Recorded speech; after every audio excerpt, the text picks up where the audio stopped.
Hi again, everyone, and welcome to another episode of Alumni Chats, a weekly podcast featuring alumni from the Department of Broadcasting and Journalism here at Western Illinois University. My name is Buzz Hoon, and I'm the host of the podcast. Today, I'm talking with 2006 graduate Ryan Smith. Welcome, Ryan, to the podcast. Thank you so much for having me. Again, Leathernecks, thank you so much for listening and having me on. I'm excited to get into it. So tell everyone where you are and what you're doing right now, and then we'll kind of talk about your memories of WIU. Yeah, absolutely. So right now I'm in Las Vegas, Nevada. I've been out here for about 15 years now. I basically worked the summer after graduating from Western, and then we moved out here. It was actually our plan. My random roommate from freshman year, I was telling him, I'm going to move out to LA. And he was like, why move to LA when you can move to Vegas? It's like a 4-hour drive. It's way cheaper. And I was like, you're right. Let's check it out. So we stuck to it. We were roommates all through college. And, 3 months after graduating, we decided to move out here. Currently, I'm working at the Las Vegas Review-Journal. Never in a million years did I ever think I'd be working at a newspaper, but here we are. I work in the digital department. I'm the commercial producer and a digital content specialist. But really, I wear many hats over there. And then previously before there, I was at the ABC affiliate out here, KTMV TV, as the production manager. Great. Now, we're going to trace back your roots a little bit here and talk about early Ryan Smith life here as we talk about you just before we began recording. You're from a small town, Tivoli, which is just outside of Farmington. And at some point in time, you must have had some experiences that gave you an indication, because you went into broadcasting and also you were very involved with theater. So were you bit by the bug at some point early on? Oh, absolutely. I grew up, we watched a lot of movies and films. So from a very young age, I knew that I wanted to be in acting and I wanted to act. We were going through, it's always been a goal of mine. And it comes to my senior year and my parents say, well, do you really need a degree to act? And I was like, yeah, you're right. I don't need a degree to act. Maybe do something else. And that's where broadcasting, and because I still am very much fascinated with the entertainment industry and that stuff. So I really got to learn about the technical and behind the scenes aspects of it, which also helps me in front of the camera as well. Never in a million years, though, that I think I'd make a career out of being, working in the industry and being behind the scenes. So that's kind of how I end up choosing and going with being a broadcasting major at Western. My friend Kelly, who was going there, she was like, hey, you need to come visit me, come out and I'll show you around this and that. And we did. And I was like, yeah, this is the place. So, I'm super happy that I did that and I made that choice, because at the time, I had sports scholarships to some other schools. So really for me, it was a moment of, all right, am I going to play sports for the rest of my life, or do I want to do something else and really make that push to go for what my dreams are? And I decided to go for my dreams. When I talk with a lot of incoming freshmen, I mentioned that both broadcasting and theater are really sort of natural selections for them to consider majoring or minoring in some particular way, because we are both dealing with some sort of performance, and there's a lot of work that goes on behind the scenes for both areas as well. So you can get a little bit of experience if you want to be a performer, but also understand all the work that it takes to put on a production.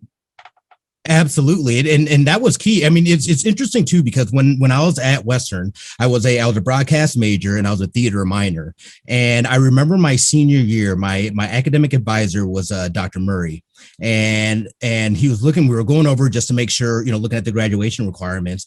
And he was like, wow, he was like, that's interesting. He was like, I didn't think that, typically with a broadcast major and theater minor, they have to go an extra semester because we don't get enough upper division courses to meet the requirements. And what happened was my junior year, I ended up staying that summer and working in the summer musical theater program. And I was working in the scene shop. So and I didn't get paid for it. I took it as a class, and it was a 400 level class. So that ended up being the boon that allowed me to be able to graduate on time. So, it was interesting being able to see that, but you're absolutely correct. The two areas are so closely related, especially as the digital world is evolving, and broadcast in itself is evolving into this digital world. The two intertwine. So it made a lot of sense to me to make those choices, and I couldn't be happier with going with that. And one more thing too, I've got to say, of all the classes I took, I can't remember if it was, did you teach or do you teach broadcast law? That was Roger. That was Roger. Okay. Roger Sadler. Yeah. Okay. So that probably has been used some of the most in my career. You wouldn't believe how many times you're working on a commercial, or, there's a sponsor or something that wants to get on something. And it's like, wait a second, hold on, slow your roll. I'm pretty sure this is an FCC violation. So, so Roger, it's crazy to see, yeah. Roger did such a good job because, he wrote the book. He wrote a book that went along with the class that to really educate our students and set them on a path to understanding how important the law was in their education as well. Ryan, you were involved, as many of our students are, in a number of different things. Kind of talk about what you remember being involved in on the broadcasting side. Yeah. So for me, and I can't stress this enough, it is so important to, and that's what's great about Western, is that they give you the opportunity to learn all kinds of different areas. Take those opportunities, learn the technology, learn it from professionals and professors that have been in the industry, and use those tools that are at your disposal. I used to work at the Dog my junior and senior year, because it's funny that I ended up in TV because my emphasis in school was sound and radio. And towards the end of my tenure at Western, I started realizing, I don't know how viable radio is going to be here in the future. I should probably do a little more on the TV side. So I did get a little bit of experience over there. I worked at WIUS, I believe it is. And I was a photog and reporter over there. I feel like, and this is something that, I look back later, it's like, I wish I would have taken more advantage of the courses and the TV things there, because for me, I kind of did a little bit different. My freshman and sophomore year were more focused on theater classes, and then my junior and senior year were more focused on broadcasting classes. And don't get it twisted, the reason I did that was because broadcasting classes were earlier in the morning. So I figured that a little older, I'll be more responsible and actually go to class, which it did end up working out. It did. So I was like, all right, the plan worked. But and I'm still not a morning person, by the way. But yeah, it really, for me, it was a lot about learning, just the sound design, some web design pages as well. So I had this base and foundation of knowledge that I can then learn and build off of. And that's what I've done. That's why I feel successful in my career, is the fact that I had all these different experiences and I at least have an idea of how the things are supposed to work. And they propelled me to success. It's funny that you mentioned that. I used to teach that 8 o'clock class that had all the freshmen, all the early. Yeah. I know people hated that. Yeah. I was like, I am not responsible right now to be able to do it. I know I'm gonna miss them classes. I'm gonna go ahead. Here's the plan. Oh, so what else do you remember? Faculty members, other students. What kind of things do you remember doing while you were here in Macomb? Well, here's for me, one of the biggest things have been the people, because there's so many people that I met there that have become lifelong friends, that have become people I've collaborated on projects with. My first job in TV was from Evan Ford in Peoria. That's how I got the job at WEEK, which put me kind of in that TV lane as opposed to going radio. Again, the opportunity came up and I was like, oh yeah, absolutely. So Evan Ford out here, when I first moved to Vegas, I went about a month with no job. I literally just saved up the money that I had made that summer. I was working 2 jobs at the TV station, and then I'd deliver ice on the weekends. And I took all the money that I had. I packed up my 1996 Chevy Cavalier and said, we're doing it. Let's go. Made it about a month before I ran out of money. Oh, wow. Yeah. Like literally going out and this and that. That lasted for about a week here. And I was just like, I need to slow my roll. So I did. And luckily, this is so happen chance. My roommate's sister's husband was friends with a Matt Wheeling, who also is a WIU alum. He was working, I can't remember exactly where he was working out, but he had all kinds of broadcasting contacts. So he put me in contact with the production manager over at the ABC affiliate out here. And then from there, I just need the opportunity. And I got in as a teleprompter operator, and I literally just worked my way up to production manager, learning as much as I could, getting my hands on as much equipment. And not only was it a career growth, but it was also a lot of personal growth within that too, functioning and working with people, maybe having to deal with people that aren't the most positive. Those people are going to be there any industry. But really, it's and I feel like, especially in TV and broadcast in general, there's some jaded people, and it's a grind. Don't get me wrong, so I understand that.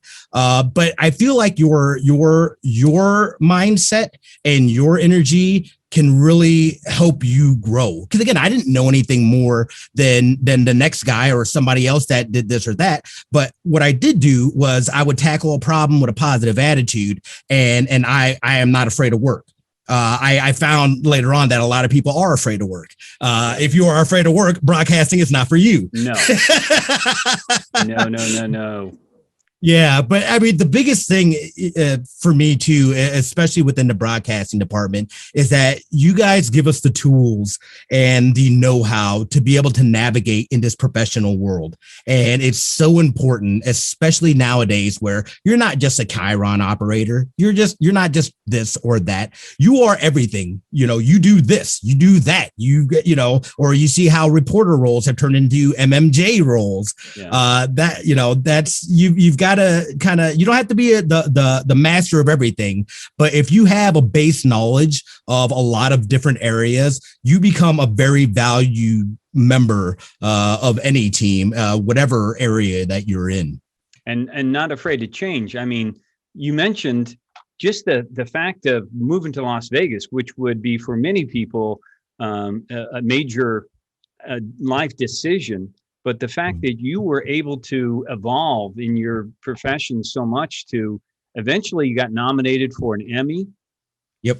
And have worked, independently can you tell us a little bit about some of those things, Ryan? Yeah, absolutely. So, and the Emmy one, I'm a little jaded on, and that's on me.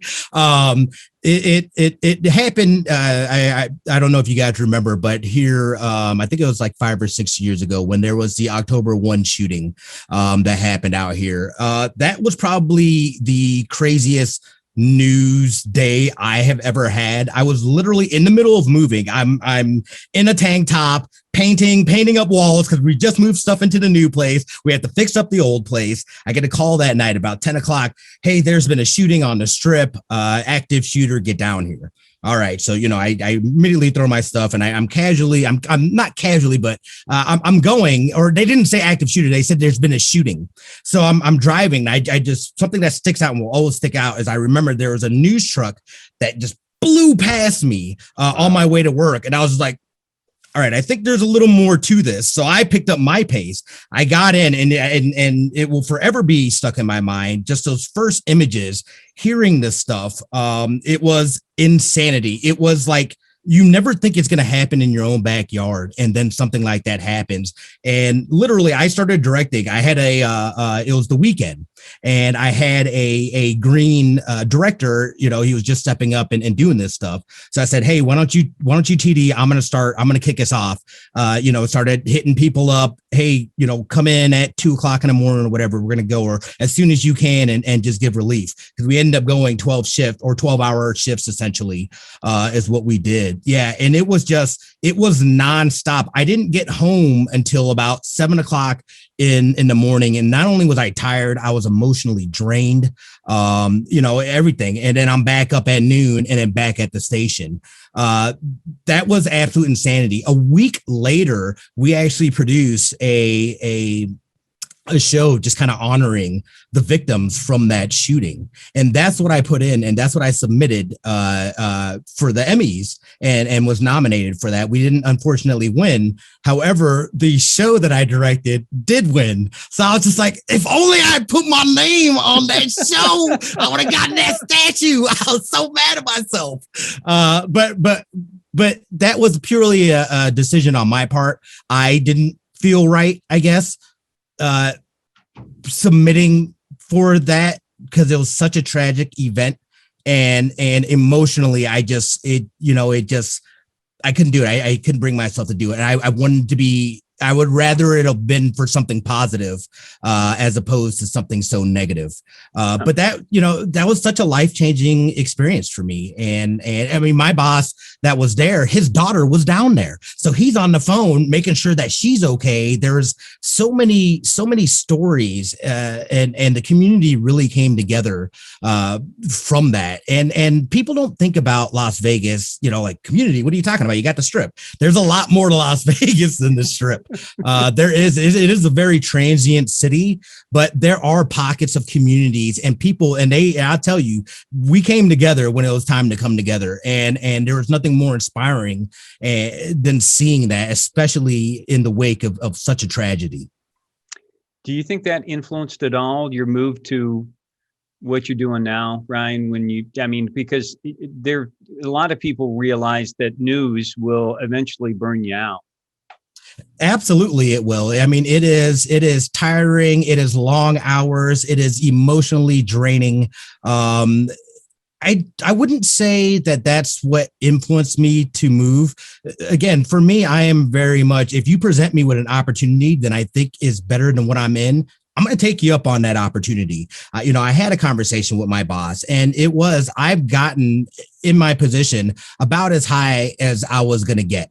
So it was either make a shift and do something else. Again, I wasn't actively looking to change, and of course the money doesn't hurt either, but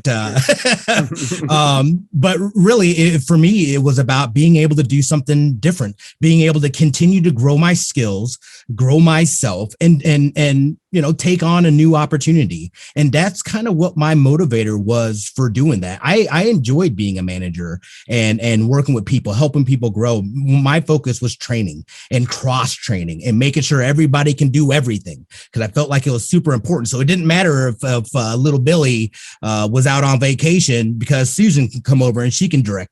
And it's so important to have that versatility. I feel that, especially on the production side, that, and I wish more broadcast stations would start looking for this, is what happens when you hit that top? How do I continue growing? If you want to retain good people, you've got to give them a reason to want to be there. And it can't just be, well, you've made it now. This is it. Cause I don't know about you, but I'm gonna get bored. Personally, but again, having the different skills, like you mentioned, being able to do freelance work. I've worked boxing shows. I've gone down for presidential visits, award shows, meeting and brushing up with celebrities and this and that. And getting yelled at by a director because you missed a graphic or didn't, it's something, I'll tell you, the freelance world is no joke. If you come in that truck, you better know what you're doing, because somebody's going to be very upset at you if you don't. It's about, and we talk with our students a lot about how important it is to network, and also just, to pay your dues. Absolutely. Absolutely. It really is. And that's, I'll say that, and this goes for at least across the country, that it is a small community. And once you start getting into it, you'll start bumping into other people that, oh, I know so-and-so, or I know, yada, yada, or I've worked with them. So it's really important. Again, this is where what you're putting out, how you work, people are going to talk about that, especially if it's something that not a lot of people are doing. Oh yeah, I've worked with this guy. I may not know how to do the job, but I know that I can work with this person. And I know me personally, I can learn things, and I can learn things quickly. So I'm not afraid to go into something that I don't know how to do.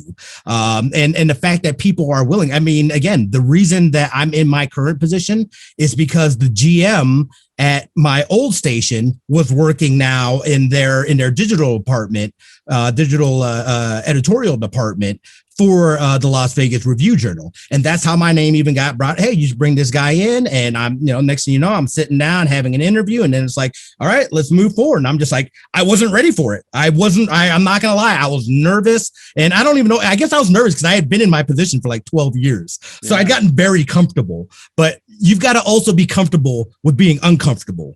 Well,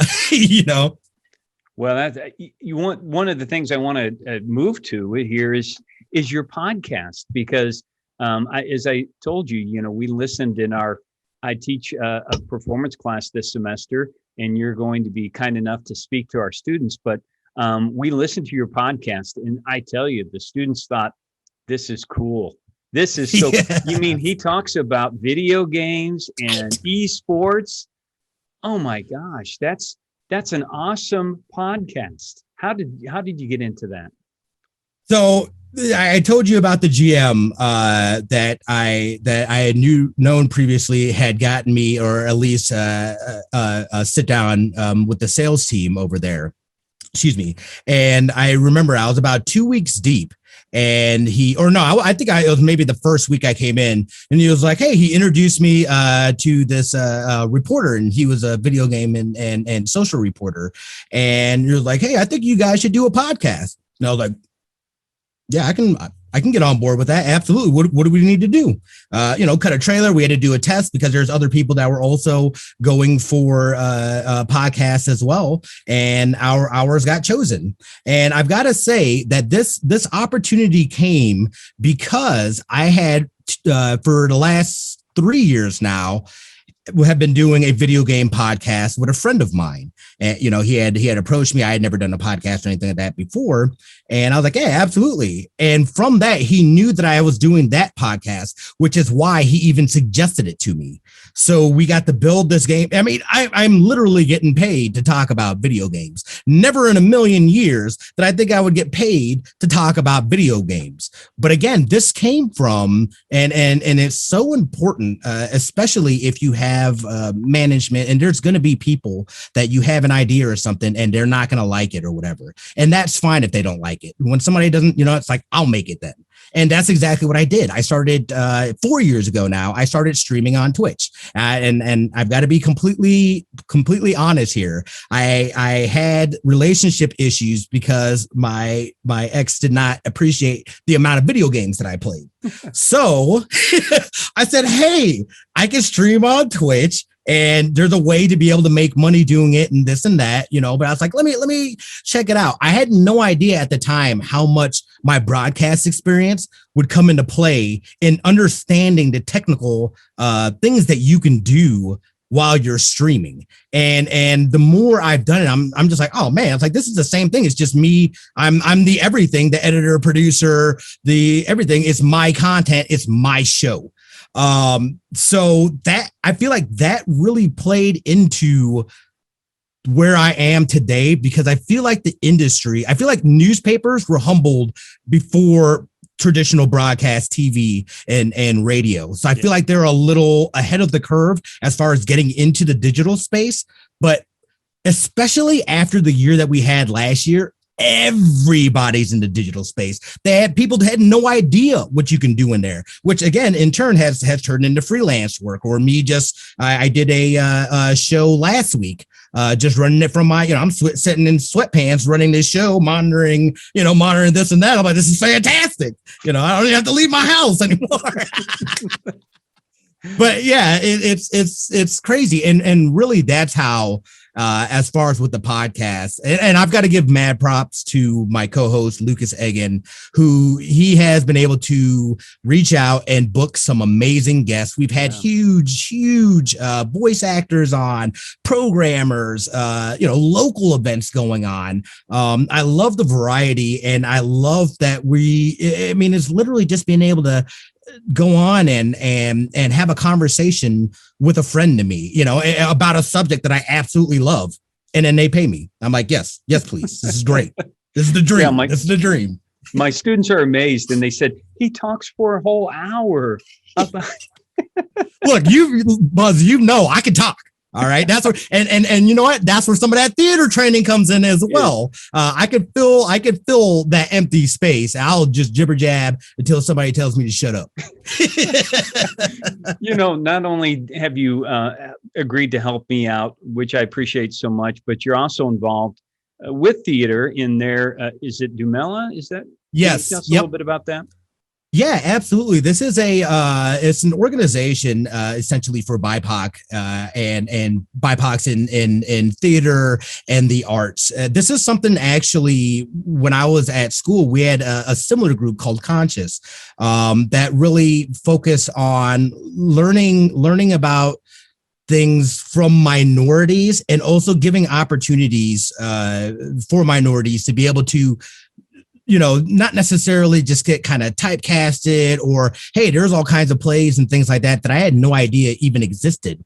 So I feel like, and with Dumela in conjunction with the theater department, I really feel that this organization and working with the department is really going to give more opportunities for minority arts, whether it be dance or shows, actors being able to get roles that maybe before weren't thought of. Because, let's be real, there's a lot of times, and it's hard, especially at Western, being able to, you have your traditional like big shows or this and that, but really, and this is both faculty and on the student side, being able to dig a little deeper and say, what kind of, what other things can we do? What other shows can we produce? What other perspectives can we lay out there? So I'm so happy, number one, to be a part of that council. And we're also working with current students there